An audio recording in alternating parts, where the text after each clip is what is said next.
चरण स्पर्श आचार्य जी।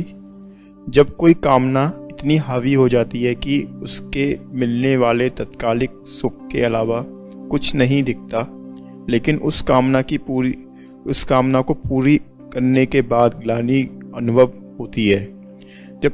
जब चुनाव करना होता है तब छोटे सुख की तरफ खिंच जाते हैं। उस समय सही चुनाव कैसे करें? नहीं, देखिए, ये हो नहीं सकता कि कोई छोटा सुख आपको बड़ा दुख ना दे रहा हो। और अगर ऐसा हो रहा है कि आप किसी छोटे या बड़े सुख की ओर झुक जाते हैं और फिर उससे पैदा होने वाला दुख या उससे मिलने वाली ग्लानि सुख से छोटी ही है, तो मैं तो यही सलाह दूंगा कि फिर तो सुख को भोगिए, जम के भोगिए। पर ऐसा होता नहीं है, ये अस्तित्व के नियम के विपरीत है।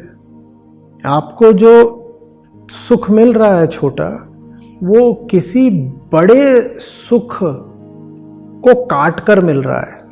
वो जो बड़ा सुख कट रहा है, बड़े दुख की बात है ना, उसको लगातार याद रखना होगा। थोड़ा स्वार्थी बनना पड़ेगा। जहाँ चोट लगी है, जहाँ नुकसान हुआ है, उस चीज को भूलना नहीं होगा। जहाँ 5 रुपए पाने की खातिर 15 गंवाने पड़े हों, वैसा सौदा दोहराने से बचना होगा। पर यह सब तभी हो सकता है जब हम में जरा स्वयं के प्रति प्रेम हो।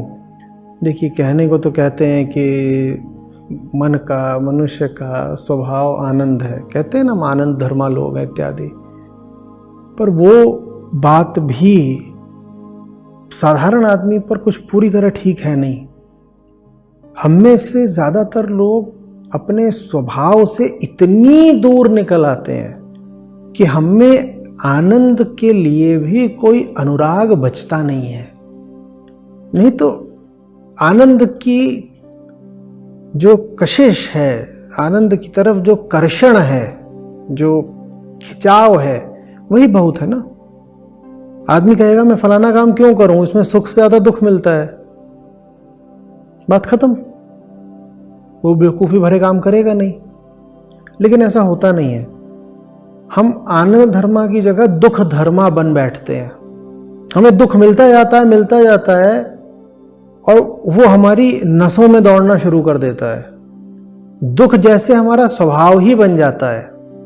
हमें आपत्ति उठनी ही बंद हो जाती है कि मैं दुखी क्यों हूं, मैं कमजोर दुर्बल क्यों हूं, मैं दीनहीन क्यों हूं, मैं चिंतित और व्यग्र क्यों हूं, मैं ऐसा। ये सब सवाल उठने बंद हो जाते हैं। इन सब सवालों की चिता पर एक पहचान खड़ी हो जाती है, मैं तो ऐसा ही हूं। नहीं कहता कि मैं आनंदित क्यों नहीं हूं, मैं तेजवान बलवान क्यों नहीं हूं, मैं चुनौती के सामने खड़ा क्यों नहीं हो पाता, मैं अपने वचन का पालन क्यों नहीं कर पाता। फिर इन सब सवालों को इंसान कर देता है बिल्कुल दफन, और बस एक चीज बाकी रहती है, मैं तो ऐसा ही हूं। आत्मा की तरफ जो मन अनुरक्त है वो आनंद धर्मा है। पर मन यदि आत्मा से विरक्त हो गया है तो मन दुख धर्मा भी हो जाता है। ये मन के साथ बड़ी त्रासदी है कि वो दुख को भी स्वभाव बना सकता है। और ज्यादातर लोगों ने यही करा है। ये मैं कुछ अपवाद की या बिरल लोगों की बात नहीं कर रहा हूं। ज्यादातर लोग यही करते हैं, बल्कि इस हद तक करते हैं कि आनंद से उन्हें घबराहट होने लगती है। उन्हें आनंद की जगहों पर ले जाओ, आनंद के अवसरों पर ले जाओ, वो वहां विचलित हो जाते हैं। उन्हें लगता है ये मैं कैसी बेमेल असंगत जगह पर आ गया, ये मैं कहाँ बड़ा आउट ऑफ प्लेस अनुभव कर रहा हूं। समझ में आ रही बात? और कोई ऐसी जगह हो जहां मनहूसियत टपक रही हो, दुख का भोंपू बज रहा हो, वहां उनको लगता है कि ये कुछ अपना सा मोहल्ला है, यहाँ आंसू बह रहे हैं, मवाद बह रहा है, कमजोरियों के गीत गाए जा रहे हैं। समझ में आ रही बात? तो अपने आप को याद दिलाना होगा, या तो उपनिषदों के माध्यम से या सही संगति के माध्यम से, कि बिल्कुल अनिवार्य नहीं है छोटा होकर के जीना, दुख में जीना वगैरह, बिल्कुल भी अनिवार्य नहीं है। कि आप जिसको सामान्य साधारण जिंदगी बोलते हो वो बस पुराने ढर्रों का एक सामान्य और साधारण दोहराव भर है। इतना ज्यादा हुआ है दोहराव कि सामान्य और साधारण लगने लग गया है, कि जो कुछ भी हमें सामान्य लगता है वो सामान्य भर लगने से सही और सच नहीं हो जाता। बात समझ रहे हो? जो इंसान इस अंतर पर गौर करने लग गया वो फिर बहुत आगे जाता है।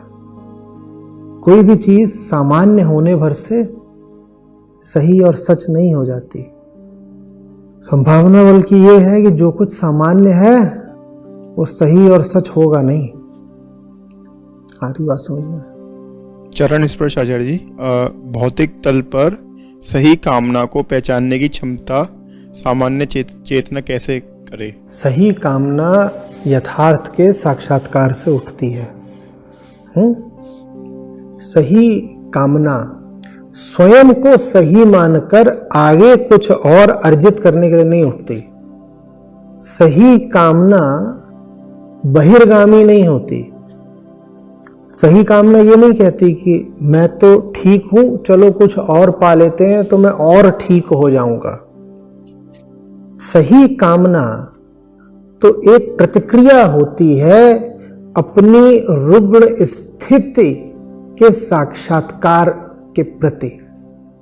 मैं कैसा हूं मैंने साफ साफ देख लिया, और अब उससे उठी है एक सही कामना, मैं स्वस्थ हो जाऊं, मैं मुक्त हो जाऊं।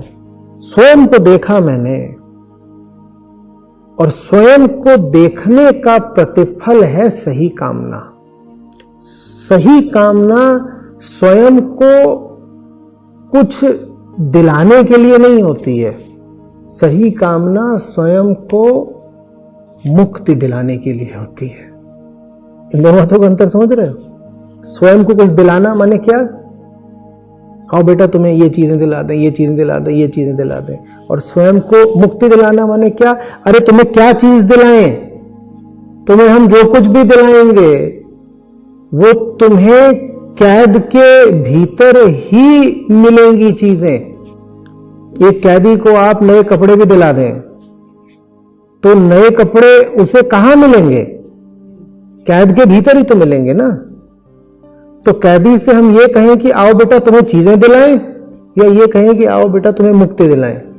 क्योंकि चीजें आप उसे दिला भी देंगे तो वो चीजें उसे उसकी कैद के भीतर ही मिलेंगी, कैद से बाहर नहीं निकाल देंगे। आपने उसे घड़ी दिला दी, आपने कपड़े दिला दिए, कुछ और दिला दिया, जो कुछ भी कैद में उसको दिलाना अनुमत है वो सब आपने उसको दिला दिया। वो ये सब चीजें पा गया है तो अभी भी कैद में। सही कामना निकलती है अपने यथार्थ के दर्शन से और उससे उठने वाले आक्रोश से, उससे उठने वाली करुणा से। मैं ऐसा क्यों हूं जब ऐसा होना मेरी नियत ही नहीं, ये ठीक नहीं है, मैं बंधा हुआ हूं। जो मुक्त मार्गी होता है उसकी खास पहचान होती है, पहली अपने यथार्थ का पूर्ण परिचय होता है, उसको अच्छे से जानता है कि उसका यथार्थ कैसा है। और दूसरा अपने यथार्थ का पूर्ण अस्वीकार होता है उसको। जैसी उसकी स्थितियां हैं अंदर बाहर, इसका उसको पूरा संज्ञान होता है, पहली बात।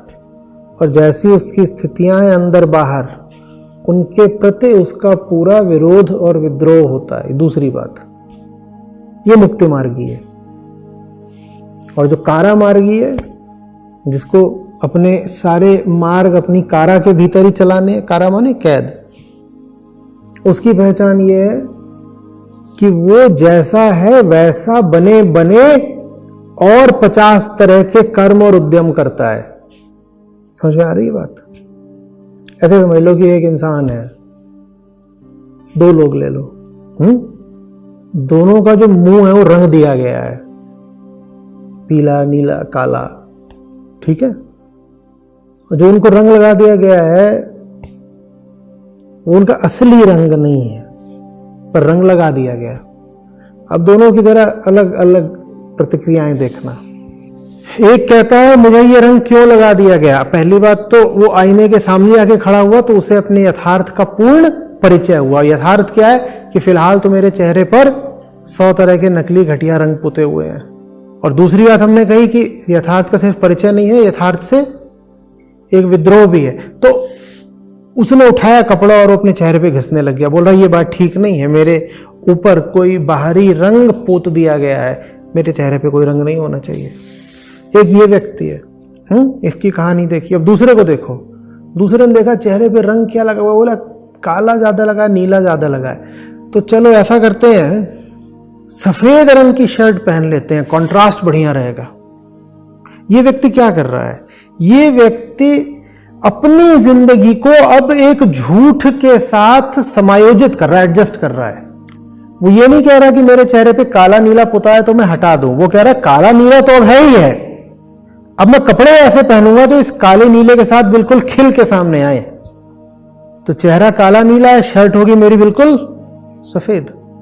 ज्यादातर लोग पहले इंसान जैसे होते हैं, दूसरे वो अपने आप को मिटाना नहीं चाहते, अपने आप को पोछ के रगड़ के अपने आप को मिटाना नहीं चाहते। वो कहते हैं हम जैसे हैं गंदे तो हैं ही, अब इस गंदगी को लेकर के जिंदगी में आगे बढ़ते हैं, इस गंदगी को लेकर के जिंदगी में आगे बढ़ते हैं। समझ में आ रही बात? अब मुंह पे रंग लगा हुआ है, लेटते हैं तो तकिए पे भी लग जाता है, तो क्या करेंगे फिर? वो तकिए पर प्लास्टिक की एक पन्नी बिछा करके सोते हैं। ये समझ रहे हो क्या कर रहे हैं? वो सब कुछ कर रहे हैं जो मददगार होगा इस रंग के साथ जीने में। ये व्यक्ति ऐसा भी तो कर सकता था कि तकिए पे रंग लग जाता है तो मैं जाकर के मुंह को धो ही लूं ना, वो मुंह नहीं धोगा, वो तकिए पर प्लास्टिक चढ़ा करके सोएगा। ये कारामार्गी की निशानी है। वो खुद को बचाने के लिए बहुत बेहुदा किस्म के काम कर सकता है, वो किन्हीं भी अतियों तक जा सकता है बस अपने आप को ऐसा बचाने के लिए जैसा वो रहा है, किन्हीं भी अतियों तक जा सकता है। अब आप उसको अगर बोलोगे कि ये क्या मुंह पे काला पीला नीला लगा घूम रहा है, साफ कर ले, तो कहेगा तुम रंग भेद कर रहे हो, तुम मुझसे जलते हो, चिढ़ते हो, या तो मुझे नीचा दिखाना चाहते हो सिर्फ इसलिए कि मेरा रंग अलग है। भाई तुमसे बात कुछ और कही जा रही है, तुमसे कहा जा रहा है कि ये जो रंग तुम पकड़ के बैठे हो तुम्हारा रंग है ही नहीं, तुम काहे भालू बनवानुस बने घूम रहे हो, तुम इंसान हो। उसको ये बात समझ में नहीं आएगी, उसको लगेगा उस पर आक्रमण किया जा रहा है। तुम उसको साबुन दोगे, तुम उसको ब्रश दोगे कि ले सफाई कर, वो साबुन तुम्हें फेंक के मारेगा। वो कहेगा ये देखो ये सब मेरे साथ अत्याचार कर रहे हैं, इनको तो पसंद ही नहीं है मैं जैसा हूं। If you love me as I am. क्या love you as you are? हमें भी अपना मुंह काला कराना है क्या? और आतुर तुम बहुत हो अपने मुंह से हमारा मुंह गाल से गाल रगड़ने के लिए, और ये हुआ नहीं कि हमारा भी मुंह हो जाएगा काला, लेकिन यही तुम्हारी इच्छा है बहुत कि हम तो काले हैं ही सनम, तुम्हारा भी मुंह काला करके छोड़ेंगे। और साबुन दिखाओ तो तुम्हें चिढ़ उठती है। ये मुक्ति मार्गी कारामार्गी का अंतर समझ रहे हो? सवाल यह था कि सही कामना कहां से आती है? सही कामना आती है दर्पण में अपना सही अवलोकन करने से। और जो भी कोई अपना यथार्थ अपने मन के दर्पण में साफ साफ देख लेता है, उसको दिखाई दे जाता है कि अब आगे करना क्या है, यही सही कामना है। आ रही बात समझ में?